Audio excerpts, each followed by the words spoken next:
everyone, and welcome to the Jeff Willis Show. Today I have with me Chad Reid.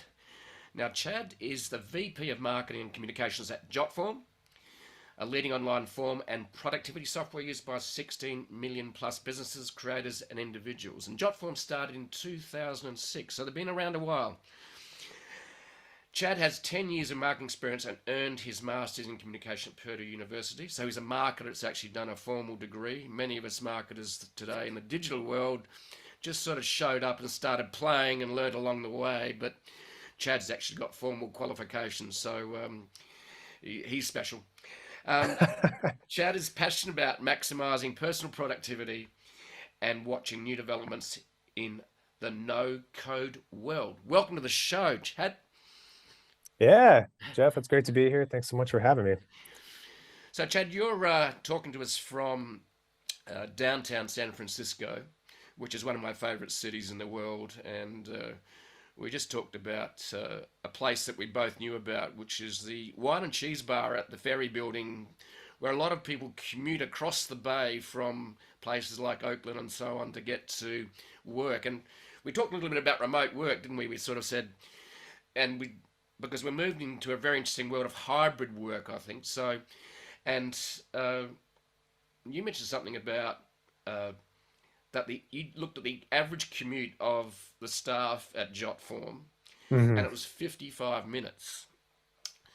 Yeah. And you mentioned a term that doesn't seem very productive. And Jotform is about productivity, isn't it? For sure. It's been it's been some trial and error with this whole thing. It's a new world.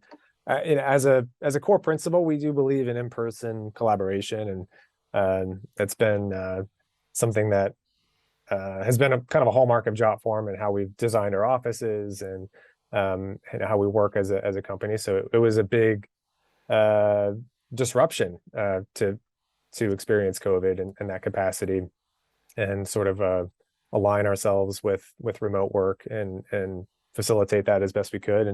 And now we're back in a position where people are slowly coming back to the office, and we're kind of riding that fence a little bit.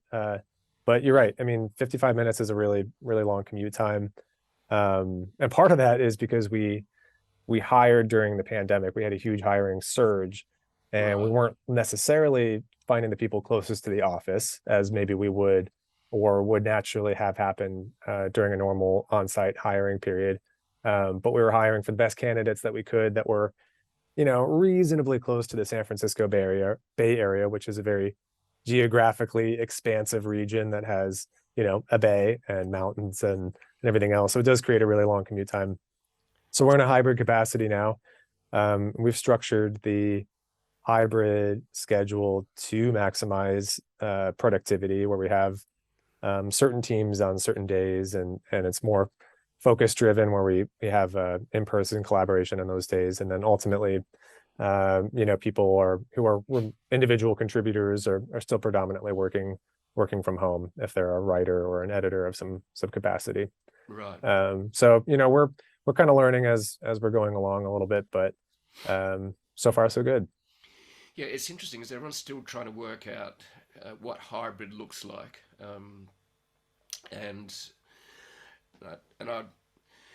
you mentioned that you try and make sure that your team turns up at the same time in the office. Is that right? Correct. Yeah, and we have the marketing department has 4 sub teams, soon to be 5 sub teams underneath it. So there wouldn't be much value in someone coming in when the rest of their team or their direct colleagues aren't in the office on those days. So, the partnerships team will be in all on one day. The content team will be in on one day, video team, and then the communications team as well. And then there's kind of an all hands day every other week. And that's always an option if people do want to come in. We have, a number of staffers who in fact, we had a couple come in today. It's in their off day, but the office is really nice. And, that's still a possibility. Just because we do have such a great work setup. We have a brand new office, actually. Right. Little maybe counter to a lot of the office closures that are making headlines, especially in San Francisco, where the vacancy rate's a little bit higher. We actually leased a much nicer office than we had pre-pandemic. So it's actually really exciting for people to come in on those days too, which is nice. It's nice to have a good space. I chose the room without the window. I'm regretting that a little bit. The acoustics are better in this room, but the other windows, you could see that ferry building and the bay and the Yeah. Bay Bridge right outside, which is great. Well, maybe we'll have a look at that after we've finished the recording. Yeah. You can maybe take me on a little tour with a laptop. Sure. Well, I'm sort of missing San Francisco. It's one of my favorite cities, and because it's quite walkable as well. And I think one of the best things that happened to San Francisco, because I never saw it, was that I think there was a big freeway that ran right next to the water and sort of got Yeah, destroyed in the earthquake. Is that correct? it is. It's one of the best things that happened to the area, to be honest with you. I was just having this talk with someone the other day. They placed this freeway in one of the most beautiful locations in the Yep. city, right along the water. So yeah, after it experienced the earthquake, and I think it was the '89 earthquake, they turned it into a flat, predominantly pedestrian, really wide sidewalk, and it's made the waterfront accessible to everyone. Yeah. And I think every city should think about doing that. It's so nice, and it makes Yeah. working right across the street from the Embarcadero, where that highway used to be, fantastic. I couldn't imagine it any other way, because we do have so many nice things to walk to and just peruse along the water. And honestly, that's a big reason why we chose the office that we did. Our CEO, who's Turkish actually, he's based out of our Ankara, Turkey office, but when he spends time in the US office, he wants a view. He wants to walk by the water, as we all do. But that was very much a priority when we were looking at office spaces. We wanted something kind of close to the water, so Yeah. it's good to have, actually. Yeah, I think there's something to be said for having a nurturing space to work in. Hmm.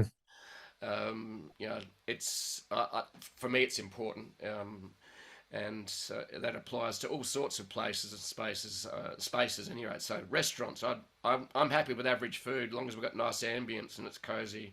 Totally. Um, so, but yeah, it's really interesting about um, creating spaces that are good for human souls and to help them be more productive. So, Hmm. and I remember went to Seattle for the first time, and I went down to the piers and wharves down there, and behind them sits like a three-level freeway, Mm. and it just, I don't know, it's just something about the the cars that ate Paris, the cars that ate the USA. The fact is that the freeway takes over the human space almost. So it's anyway. Yeah. Yeah. Anyway, we're going completely off tangent here, but yeah. So yeah, I think what happened that opened up the bay to the city, I think, was a wonderful thing. So Totally. Yeah, completely. so Chad, before we get into a little bit more about Jotform and what you guys do, and Jotform started in 2006 and it's been around a while. I've got nearly 500 employees. Hmm. So, what got you into marketing? What was it that? How was that journey? Where did you start, and why did you start your marketing journey? Yeah, blind luck, to be honest with you. Uh, I have a curious background, I guess, for a marketer. I studied journalism and history in undergrad, and then I had the full intention of becoming a professional rowing coach, the Yeah, sport of rowing. So I followed a couple jobs, one of which landed me in Oakland, California, where I'm actually currently living. But the organization folded, and it folded in 2010.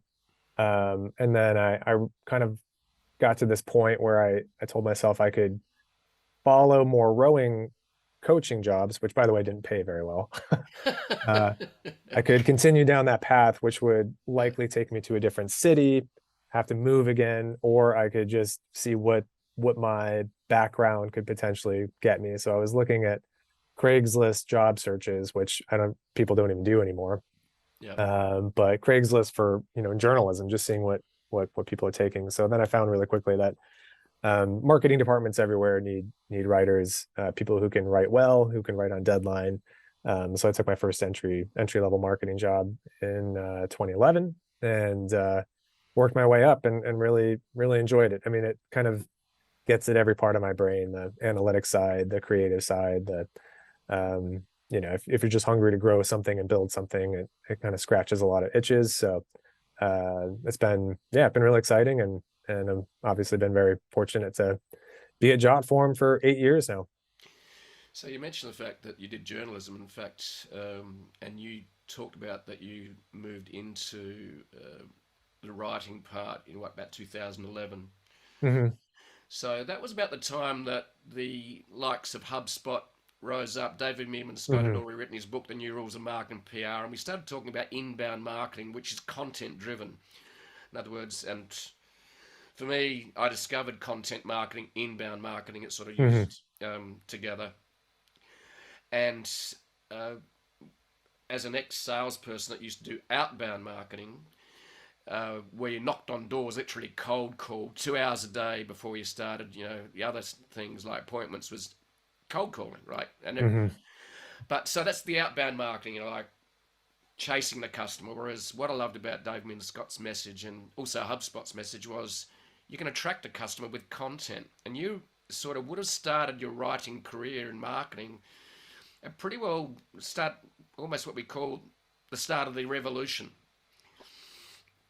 Yes, I know it fortuitous, the way the timing worked out, for me especially. But HubSpot's a great example, and they're a partner company of Jotforms. They're obviously much larger, but we work with them really closely, and we've collaborated on a lot of content with them where they've contributed to our blog, we've contributed to theirs, and sort of worked in various product placements into both of our blogs. But they've always been the gold standard in software companies, especially SaaS companies, creating content that really drives people.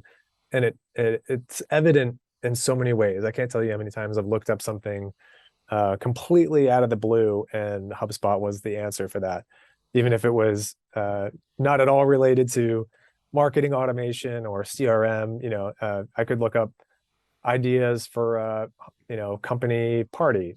I guarantee I haven't looked it up. I guarantee you HubSpot is in the top three for that, or how to pick office furniture. They probably rank. Who knows, right? Like they are content machines, They are. and they create a large canvas under which you can sort of funnel interest into HubSpot, and certainly brand awareness. And we've taken a lot of notes, and we've replicated a lot of what they do to some degree. I'll tell you, at Jotform, we have a few distinct advantages over a lot of companies in that we have very strong SEO. We have a very strong domain, like close to a top 200 domain strength in the entire internet. Wow. So that's Okay. given us some possibilities, I guess, in terms of content. Yeah. We're not as maybe diverse as HubSpot, in terms of their playbook, but it's given us the green light to create a lot of content. Yeah. So we're presently publishing 100,000 words of content every single month. And Yep. for reference, that's about a 400-page book, about that length. Yep. Every month we're producing on our domain. So it really compounds over time. And obviously the with SEO, as is mentioned in some of your previous podcasts, it's a long game. Those returns aren't immediate for a blog that we post this week, but 6 months from now, if it starts creeping up the ranking or the interest in that particular subject surges, it can really pay dividends. So it's been a worthy investment. It is a time-consuming investment, but it's one that's been worth it for us for sure. Yeah.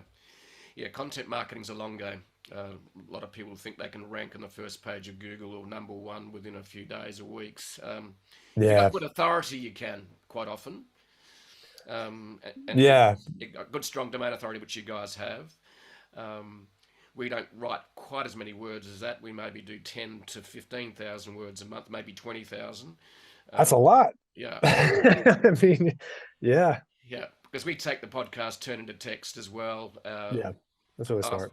I used to do all my writing initially, so I was a bit of a writing machine, inspired by HubSpot and David Meerman Scott's book. Mm, But I'm intrigued by, and you mentioned the word SEO and search engine optimization, and so what's your strategy with content marketing? So, do you use SEO research to help you drive keywords that produce the messaging to get people to find you? What's your overarching strategy with content in the marketing team? Because you, as a VP of marketing comms, you said you had 5 sub teams. mhm. Um, so, number one, how important is content marketing in your marketing strategy, and also what is your content marketing strategy, just at a high level? Yeah, um, extremely important to us. I, I'll I'll start by saying I made a mistake or a misassumption early on when we were building out content marketing, in thinking that the people that we needed to come to write for us needed to have some SEO background, or they needed to have some technical expertise, or I was maybe expecting that the people who would come and do the writing for us would have this arsenal of ideas and how to develop keyword research. And then you slowly realize that those are two very different jobs, and both of which require full-time effort. So we have a whole team dedicated to keyword research. We have a content strategy team that's actually housed under our growth team, which sort of works in parallel with our marketing team. And then on the marketing team, we do all the execution for writing, editing, and then there's a lot of collaboration and kind of placement and everything else. But with Jotform, our product can be used in so many different ways, and it is used in so many different industries, that it's given a lot of flexibility and ideas for um, where to position our product more broadly speaking, and then create content that is going to drive searches for that use case, or that Yeah, intended use case. yeah, So that drives a lot of it. And then periodically we'll if we have a new feature, we'll kind of try to replicate the same thing. Or if we have a new product launching, we'll try to replicate the same strategy. And then yeah, it's been successful. They can't all be wins. no, uh even posts that sometimes we think, um or ones that even get a lot of traffic, don't always turn into users. And then some of them, kind of the inverse, where maybe it was more of a throwaway post that we weren't sure about, but turns out to drive a lot of new signups. So mm. yeah, a bit of a numbers game, but definitely a lot of strategy involved for sure. So you said you had the SEO research team. So Mhm. how large is that team? I want to say about half a dozen. I could be That's all right. Listen, misstating, but yeah, we've built that team more and more. yeah, You come to realize SEO is not it's not free, and it's not inexpensive. You hear no, it's not. organic search, and then it conjures up this idea of inexpensive marketing, but it's truly not the case. We've invested so much in our hiring, our analytics tools for it, our agencies and freelancers that we work with to produce all this. So it's a prodigious effort to get it done. But it requires a team. We have I can't remember exactly how big our content strategy team is specifically, but we've got a number on that team for sure. So, all right. So let's have a little. This is one area I really haven't talked about much before. Another. Uh, so you're going to launch a new product, for example. Um, so would what would the brief be for the SEO team in doing research? They would be looking for top key phrases that you think are going to be useful, that you want Mhm. to rank for that product. and then go and find. And then the other question that you can answer this in any way you like, but then you go in and say, okay, we're going to be looking for key phrases that are. You don't want to go for using create content rank key phrases only get 100 searches a month. Okay, Hmm. so that's not going to be a good use of time. Right. Um, so, is there a strategy in terms of what is the search volume per month in terms of key phrases, and how do you find those key phrases? I'm intrigued by that because that's almost at the core of creating content to drive traffic to your website and rank on search for the new product, for example. Right. Yeah, there are a number of ways. I think almost more important than the volume, although obviously the keyword volume is very important, but what we imagine user intention is, or once we've identified what the user intention, we do a how to do something for something Yep, post designed for doctors or whatever, that we've done the research, our product team has done the research, that we know that this is why we're designing this product. yep, So those how-to articles are really powerful. What would have been very powerful for us are alternative posts or competitor alternative posts. And if we know we're entering a new market with a new product or a new feature that is going to be competitive in this various landscape, I guess, then we yep. do uh, insert competitor alternative, or best insert competitor alternative post, and then that's a very, very high sign up intention or user intention post, right? People are actively looking for that. So that always makes it into our new launch or new feature launch SEO strategy as well, because we those tend to be really successful posts. So, Um, yep. So, what would that headline look like? You competitor alternative. I'm not quite clear on what you mean by that. So, what would a headline for that be? Is it like mhm. competitor A? Um, would you include their name in it? Would you? We would. Yep. I No, guess I there's mean, two ways to do it. Sometimes, uh, yeah, and typically we'll write them in listicle style. So yeah, in this particular case, we want to obviously position Jotform really well, and we're not going to put Jotform in something that we don't think that we're the best at, yeah. or think that we deserve to be referenced at the top. But we'll create a 9 Google Forms alternatives. I'll say them just because they Yeah, yeah. Okay. and Yeah. then Yep. but sometimes that in our product within our product suite we enter new spaces in which we're going to have new competitors, and we can sort of introduce those articles. And because we have a strong domain, or we've built up a really strong domain, partly due to the efforts with our content marketing, we're able to rank with those posts, and then ultimately um, position ourselves well when people are searching for an alternative to our new competitors. So Okay. it's been good. Mhm. Cool.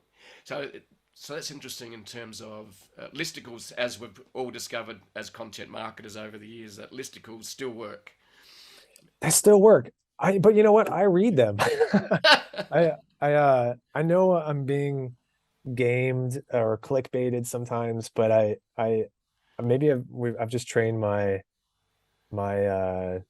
myself to enjoy them, but I really like listicles. They're so scannable. You're getting so much information up front. I think a lot of human nature loves the idea of ranking something. We love rankings. Yeah. We just do.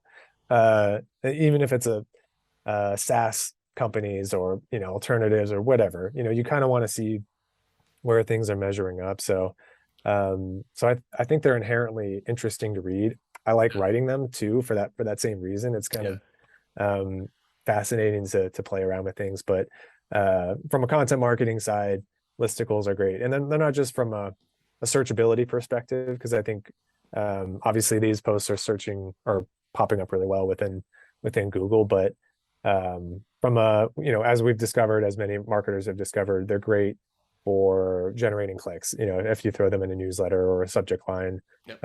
those are going to be winners for sure. Yeah.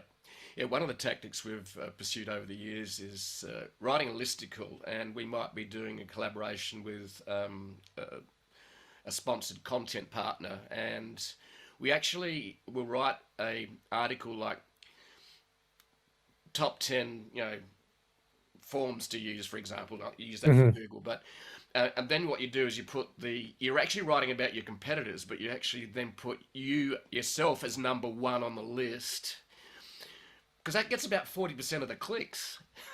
Oh, the distribution between, like, as you click further down is enormous. I just I don't know if I'm letting you in any kind of a secret here, but so back to HubSpot, right? Yeah, HubSpot is the king of listicle posts. yeah, I mean, just the king.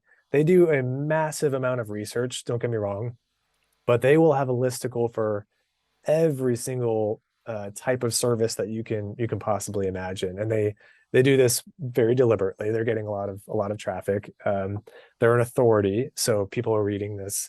yeah, But Jotform has been included in a number of these listicles, and sometimes our placement within that listicle has changed. Maybe we've convinced them that we're more deserving of the second or first spot than the sixth or seventh, for through whatever means that we had of convincing them. But yeah, uh, the difference that shows up in our analytics, or what the traffic that we're generating from being listed three spots higher than that very same listicle, is substantial. yeah, yeah, Substantial. And you could see, if we've gotten steady traffic for a period of months, and then there's a jump, and then it stays steady, and you could just tell it's exactly due to yeah, that placement change. So yeah, yeah, to your point, it makes a big difference. yeah, Very, very big difference. Yeah. yeah. And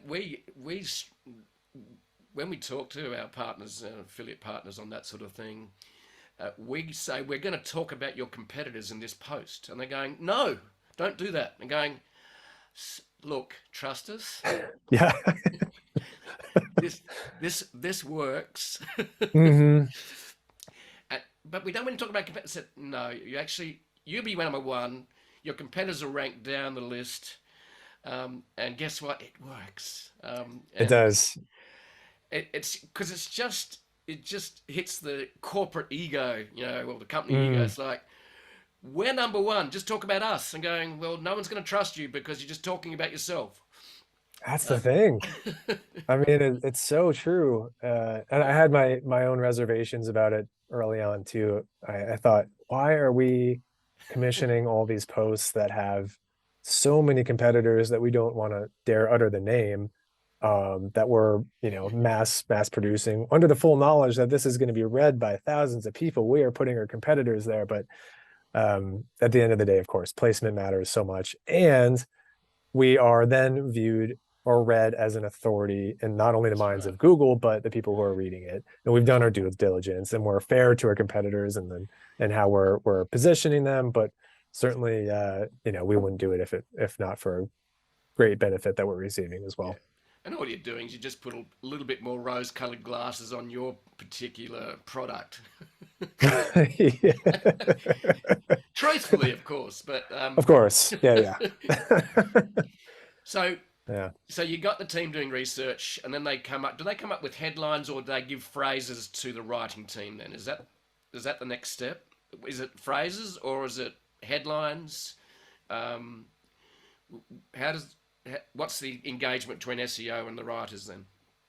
Yeah, they create great briefs, that will have the keyword phrases, the keywords specifically. They'll usually have search volume next to each of the targets that we're going after. And generally, SEO tends to win out on the headline, unless it just doesn't make sense for what we're doing, and that's we'll you know uh, we'll have some veto power, I guess, if it truly doesn't, if it means something different, or whatever it is, or if it doesn't read correctly. But generally it's pretty aligned, Yeah, and there's a reason that SEO is driving that, because that's ultimately what people are looking for, and we yeah, want to write what people are looking for. So it's very collaborative in that way, and there's not too much back and forth if they have a great suggestion for a name. yeah. Now you mentioned that one of your most successful strategies is to do case studies. Mm. So tell us, the other question I have on that is, where does a case study appear in the sales or marketing funnel? So number one, so give us an example of some great case studies that you do, and also how that appears in the marketing funnel. Yeah, for sure.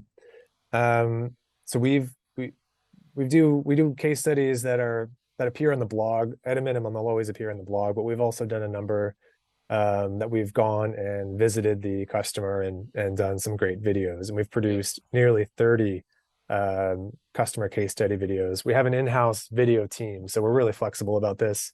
right. We're very much a do-it-yourself company from the top down. I mean, everything from product to what we offer to, Yep. I mean, I can go on about that. But as such, we've developed our own video marketing team. We go on site, we visit users.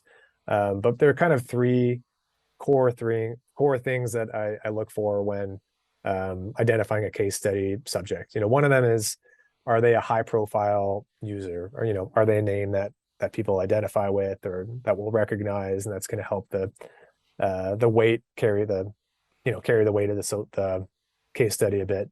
Another one is identifying a core use case. If we're trying to create marketing around how people are using Jotform for application forms, and we really want a good example of a company doing that, then we'll target companies that are using it for application forms. And if we find one that's willing and easy enough to get to and says all the right things, then we want to get them on camera and write about them as well. And then the other one is if they're just interesting or using the product in an interesting way, or if they're visually grabbing or zany or just kind of something that we know is going to be interesting just by the virtue of them being a fascinating company or organization, we'll kind of go that route. Yep. So where they fit in the sales funnel for us, traditionally it's just been not sales per se, but we're a self-service freemium product at our core, and that's kind of how Jotform has been around for you know since 2006. Only until recently have we had an enterprise product that people go through one of our sales people and purchase an enterprise account. So we create case studies for that. But basically, these case studies uh, they provide a lot of social proof, and we really love that we can tell different ways to use our product. And um, we'll put them out on Facebook or YouTube where we get a lot of views. The blogs themselves, if we're highlighting a use case on how to create an order form, then we want to be able to have that case study in there. And we've had some reporting done on the fact that these blogs that we're injecting video tend to convert a little bit better. More people are likely to sign up for something if there's a quick video of a real user describing how they're using it. So we've had a lot of success doing that, and it kind of humanizes our product a bit. Yep. Ultimately, we're as interesting as I think online forums are. Uh, a Yeah, lot. I wake up in the middle of the night thinking about online forms, and So do I. Uh, but I our users are fascinating. I mean, yeah, just fascinating people, and what they're doing, and these solopreneurs are doing, and these nonprofits who are changing the world, what they're doing. mm, That's just inherently a better story than anything that I can come up with. So getting them to tell their story, and then we're kind of interwoven into their story on how they're being successful. That's just great. It's gold. I mean, anyone that's watching that is getting a sense of what we're a part of just by through the lens of these great organizations or schools or nonprofits. So yeah, yeah, couldn't recommend investing in that more. And it's been a huge part of our content marketing for sure. yeah. In other words, you're really by doing that, you're actually getting to storytelling, For sure. Yeah, very and much so. Very yeah, much so. um, and storytelling is much more powerful because it comes from a much more emotional place. So, and a good case study that's something really interesting, how they got there, and maybe the problem that created it, whatever, that becomes a very interesting story. Now, hmm so the other thing I'm intrigued about is that essentially the funnel is really quite simple in one way. Number one, you've got to get their attention. Okay, so you write an interesting article. So you got their attention. Now, the next part of it is, and that attention creates trust and credibility. The next part of the journey is, okay, I need to capture a lead. And then the last one is to convert that lead into a sale. So let's talk a little bit Hmm. about um, what's some of the best tactics you use to actually create leads after you've got their attention through writing a great article. So, what are some of the best lead magnets, for example, that you use? I'd be intrigued by that. Um, yeah, it kind of depends on how you want to classify someone as a lead with Jotform. We Well, their email um, address. Well, their email you're right. address. Yeah, Yeah. yeah. Okay. We make signing up frictionless. I mean, you can go from just learning about Jotform to using Jotform in about 45 seconds. Right. And we make sure that you can sign up using your Google account or Facebook, and then, or if you just want to give a simple email address, and sign up that way, or create your own username, whatever the case is. We don't ask for anything else beyond that. I mean, we have optional capabilities when people are onboarding if they want to give industry information or title or anything like that. But at the end of the day, we want people to be able to use the product immediately. And we have a really robust free offering, and we've always had that. Yep. It's kind of we have users that have used Jotform without paying a dime for years, Yeah. years and years and years, and they use us every month, but they haven't reached a limit that would Yeah. necessitate that they pay. So because we have that freemium, we have freemium pricing worked out really, really well. Yep. That enables the people. We don't ask for much more than that, really. If they see Jotform within an article, we tend to gravitate them toward a landing page or a sign up flow that makes sense for the use case. If they're reading about order forms, we'll have them link out to a template for an order form gallery, or a particular type of template or something like that, or an order form landing page that kind of gives more information about how to use it in that specific way. Yep. We don't make it very random, but we have hundreds of landing pages at Jotform, and I'm not exaggerating when I say that. We have a landing page for every type of use case that you could possibly use it for. So we'll use those strategically within pieces of content. But once they click that, we want them signed up, and then as they go through their user journey, they're going, percentage wise, several of them are going to turn into paid users. Of those paid users, there's a number more that will turn into enterprise clients, or they want multi-license plans basically under a larger organization. But it all starts with a really simple CTA somewhere within a post. Yeah. And that would be basically the freemium type approach. Premium. Hmm. Yeah. Okay. Yeah, almost everyone that signs up for free. Very, very rarely someone will give us their money before we've asked for it, but then they're few and far between for sure. Yeah. So once you've got them signed up and they're freemium, then they then become a paying customer. The next part is trying to increase the lifetime value of a customer, isn't it? So this is the Hmm. nurture phase. So what's some of your tactics you do for that, for example? Um, Customer education, it's something we can Yep. we can all do better, but I think we've put a significant emphasis on that. As soon as someone signs up, by the way, they're getting a number of education emails and Yeah. ways to use it, and there are a couple indicators that if we get people using certain features or certain integrations, especially, it's going to reduce their churn. It's going to increase their lifetime value. So those are great things to highlight. They obviously provide a ton of value, but to the user, but then we're getting better users out of it because they're solving more problems through their automations that if they become a HubSpot integrated user, and they're discovering that within the first month, and that ultimately is going to Yep. increase their lifetime value for sure. Yep.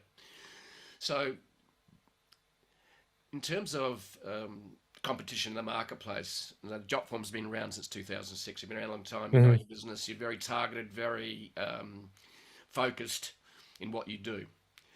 So and there's some elephants that have come into the room, and the one I'm thinking of that is, but not that focused, is Google. Hmm. Um, so I don't know how long Google's, they've started to produce, I think, forms and templates as well a little bit, aren't they? Hmm. Yeah. Yeah, we've taken a pretty positive approach to Google Forms for a number of reasons. I mean, we do precede them. We were around for years before they Yep. entered the marketplace. Google, they're in every market, right? I think that's fine. But for us, what we've realized is that they're expanding the market. They're not taking away from Jotform always, but they're largely they're making the pie much, much bigger. Even if their slice of it is substantial. Yep. And we feel that we have enough differentiators, particularly with the customization, with the advanced features, because the fact that it is our sole focus and that we have an entire, 450 person company dedicated to making it better, and they don't have a team that large making Google Forms better. Google Yep. Forms is Google Forms. They look like Google Forms. They're branded like Google. They're designed to do exactly what people want them to do, but if people ever look for Google Forms alternatives, and again, this goes back to this content marketing discussion, Jotform is going to be there waiting for them with open arms, and it's almost a symbiotic relationship in a way. I think we're providing value to former Google Forms users, and because Google has so much reach, it's easy for people to conceptualize the idea of creating their own form without a developer or technical knowledge. So they've kind of planted that seed in a lot of people's minds Yep. that it should be possible. So that's made it easy for us to be like, yeah, we've been around for a long time and we're doing this exceptionally well.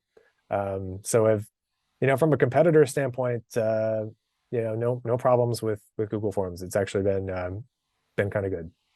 In other words, they've just increased awareness and created a bigger ocean. Yes, Yep. yeah, created a bigger ocean for sure. Yeah. Yeah, So, um, so Jotform is a software as a service company. Is that correct? that is correct. So, were they always a software as a service company? Because that's the way we've sort of moved in the last decade plus. Were they always a software as a service company? Yeah, I couldn't speak to the 2006 version of Jotform that predates my time quite a bit. Yeah. But yeah, there's always some version of Jotform, being an accessible, you sign up and get what you get basically. Yeah. Uh, yeah. Yeah. And um, I've been working with a startup actually right from the beginning, a company called Shutterrock out of New Zealand, and Hmm. they've actually, I don't know if you've heard of them, but um, they take static images, just to make it simply, and allow you to turn it into marketing videos at scale Oh, and very cool. very cost effective. And Useful. yeah, so they've labelled themselves as a CaaS, which is creative as a service. Oh, I could see it. I could Yeah. see it. I wonder if did they coin that? Because I feel like that's going to be used all over the place by I don't know if they've coined it, but I do like it. It's I do like it too.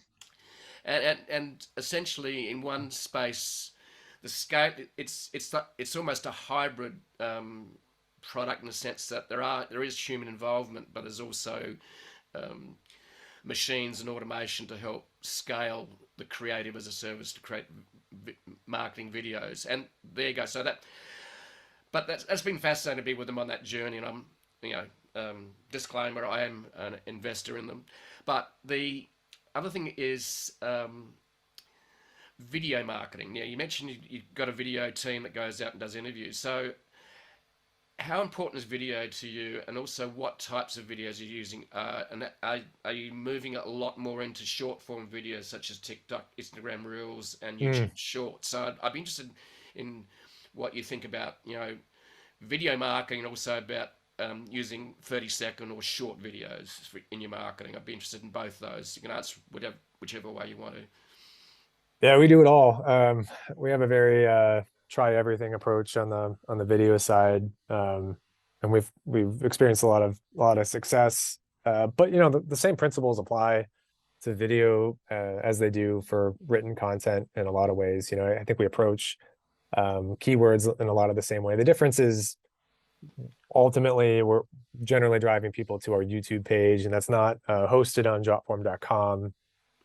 So we have to kind of layer in various steps to get them to consider or to click through to Jotform or sign up for Jotform through YouTube, which is the world's second biggest search engine. And so we kind of realized that there's a couple different approaches, right? We can create a library of content that is SEO focused, that we're going after every conceivable use case that Jotform can be sort of injected into, or conversation that we can authoritatively have. And then you can look at product focus, or things that won't necessarily get a lot of search, but they're going to be great videos embedded on our help guides or our blog, or if we want to put them in a newsletter or something like that where they're announcing a new product. So we have those. We contract out some videos that don't require very much product knowledge. Yep. There are agencies that can shoot 20 videos, 30 videos a day, that we don't have the capability of doing that, or at least very well in-house. But then we use our internal team if we have anything that really requires a lot of product knowledge, or high production quality. We also do our own, well, maybe a little quirky thing about our marketing department, we film our own commercials. So instead of having an agency or a production crew come in and do something on a set somewhere, we'll if we know we have a new feature or new product coming up, we cast it internally. We find people to play various parts. Someone will be a spokesperson, and they kind of talk to camera, and we shoot it using our own crew, and because of that we're able to flip them around a lot faster, or be a lot more nimble about it, because we have the team and the capability of doing that. So that's another just completely separate lens or angle of our video marketing, and they tend not to be very long videos, but they kind of get the job done. But yeah, to your question about TikTok, we have started dabbling in TikTok, and I feel like it felt like overnight all of a sudden we had 10,000 followers on TikTok, and we I maybe I'm too old for I didn't expect that was going to happen. But I was very pleasantly surprised. So it's like a completely different style. Obviously they're really short. They're their own thing, but we've seen some success from that too. And then the YouTube investment has been super fun. We just by being intentional with it, putting some time into it, we've grown our subscribers from I think a couple hundred a few years back to we're closing in on 25,000 subscribers now. And because of the volume that we've recently done, we're seeing a big surge in signups and views and everything else. So like I said, it has a lot of parallels with SEO and written content. It doesn't pay off the next day.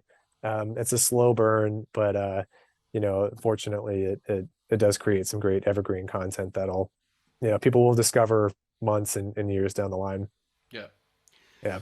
Now you mentioned SEO again, and its importance. So how much do you lose sleep at night on algorithm changes? Very little, but I imagine our SEO managers probably have a little bit more stress. It's tricky. We haven't been hit so hard, but I think if you're white hat and you're doing things the right way, and you're intentional with how you're doing things, you're likely not going to get dinged too much. But we do have people.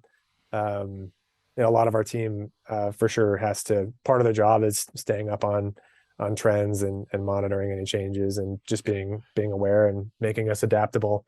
Yeah. But yeah, you never want to put all the eggs in that basket, maybe for that reason. Yeah. But yeah, it's scary, I guess, huh? Yeah.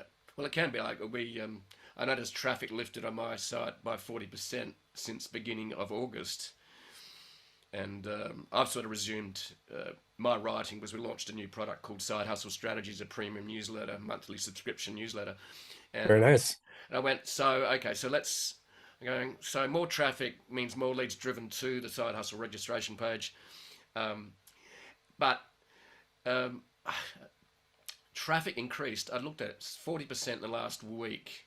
Now, that could be a blip, but it's looking like a trend, and it was very coincidental with what one of my tech SEO guys mentioned. Said, "Oh no, there was an update, July 31." And I'm going, "Well, I'm happy. It's good." Yeah, take it. Yeah, that's right. But 40%, that's no yeah, small and, jump. have we changed what we do? Not really. And Wow.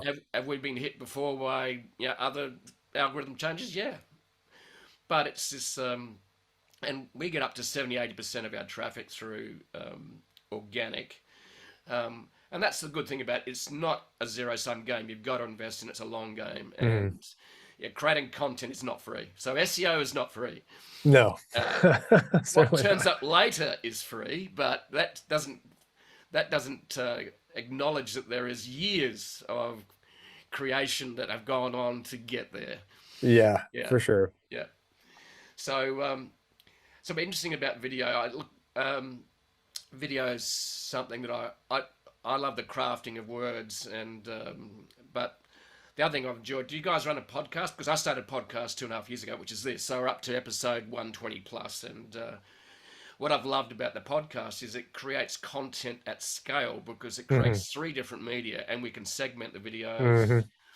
Hmm. Um, and we're still early in. Like I think 2.5 years in is still early in. This is a decade long game for me. So hopefully I'll be still alive in a decade. But so, but it is such a long game. But podcast for me is it's text, it's audio, and with a YouTube channel it's video, and then we carve that up into snippets, and then we use social to share it. Um, but and what I love about podcasting is that I get to meet really smart people such as yourself. I get, I learn so much. I learn more from doing this than I think most other people do. So I just love the insights that I stumble upon in having a fireside chat and a conversation, which I just love so much. And the side benefit is we create a lot of content. Oh, totally. Uh, yeah, no, you're speaking our language. We view it very much through the same, through the same lens. Yeah, We started a podcast.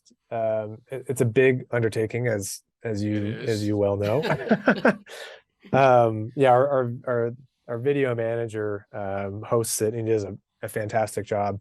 So I'm actually in our podcast studio, and we have this as a Yeah, backdrop because we did see the value not only in the fact that it's distributed on where people get their podcasts, but also on YouTube. So we needed some sort of visual cues. So yeah, we have the podcast discoverability when people are listening to their podcasts. We have YouTube. We do have we've tried the snippets too, where mm, we can make them a little more like bite-sized pieces for social media.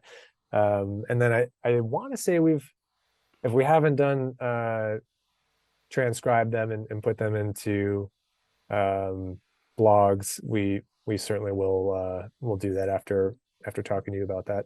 yeah, In fact, I actually noticed that on your site as well. That's yeah, it's great. You get a lot of value out of the time spent creating it for yeah. sure. Look, I take notes along the way, and I get ideas. And that's the trouble is either a founder or marketing quite often get a lot of ideas, and then you could distract your team by giving them too many ideas. So Yeah. that was one area I actually wanted to touch on is that how do you guys come up with new product ideas? Is it because customers tell you how they're using the product and going, oh, didn't think of that. So where do your product ideas come from, and do you act on all of those ideas? Oh, we couldn't possibly act on all of them. I think a lot of it is, yeah, a lot of it's driven um, from customers coming to us with feature requests or um, realizing that they're trying to use Jotform in a way that doesn't quite fit what Yeah, they're trying that with what we provide, and that'll sort of spin off into these other directions.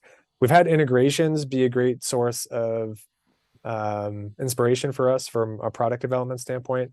You know, we realize, okay, people are connecting Jotform to this service or a lot of services that are kind of in this category over here. But wouldn't it be better if they were housing or that they didn't have to leave Jotform, you know, once the information is collected? Wouldn't it be better if they manage that information within Jotform? And you know, that's kicked off several product ideas basically where we knew there was value. We knew there was we have identified the market or the use case because there are so many examples. We have, you know, the data of users that are doing this very same thing, and then we provide the opportunity for them to do it without connecting to a different service. So that's been a point of, you know, that's spawned a few products as well. yeah. Um, Does the yeah, product team sit underneath your um, umbrella? completely separate. Yeah. So our product team is huge and it's divided into several sub teams basically. But yeah, they're housed in our Turkish office as well. That's our biggest team within Jotform, our biggest Right. department, I should say. Yeah. We obviously work really closely with them, especially uh, come time to plan a launch and Mm. making sure that marketing is um, completely up to date on what the product is, and if we have enough runway in between learning about a product and when it launches, we'll give as much feedback as we can and identify or learn the users as much as we can, give feature feedbacks and all that too. Yeah. Yeah, it's a big operation, and that's one thing that at Jotform we make a big emphasis of, and it's kind of something that's made us different than our competitors. Is we're such a product first company. You know, Right. Yep. um, we haven't gotten stale. We're constantly churning out new features, new products, and that's kind of kept us in news cycles. It's kept us interesting to our users. It's always given us a chance to provide a greater value to our users. You know, I think our users are who've been with us for a while, they're seeing a completely different Jotform now than they were 5 years ago, you know, before we had all these innovations that we've launched over the last few years. And it's just something that we put a lot of resource into, and Yep. it's kept it exciting from a marketing standpoint because we do always have something new to plan. It's never been boring. I'll say Yeah. that. And I'm sure Jotform started with a very simple product or range of products when it started, I'm sure. Oh, completely. Yeah. Yeah. You know, our form builder was always our core, you know, and it still very much is our core bread and butter product, but it's gone through many iterations, certainly. Yeah. Yeah. So what? So maybe just to wrap it up. What would you put down some of the major reasons for Jotform's success? Because they've been around 16 years. You've got nearly 500 employees. Hmm. Um, what would you put down as some of the top reasons for the success of Jotform? Why have they been successful?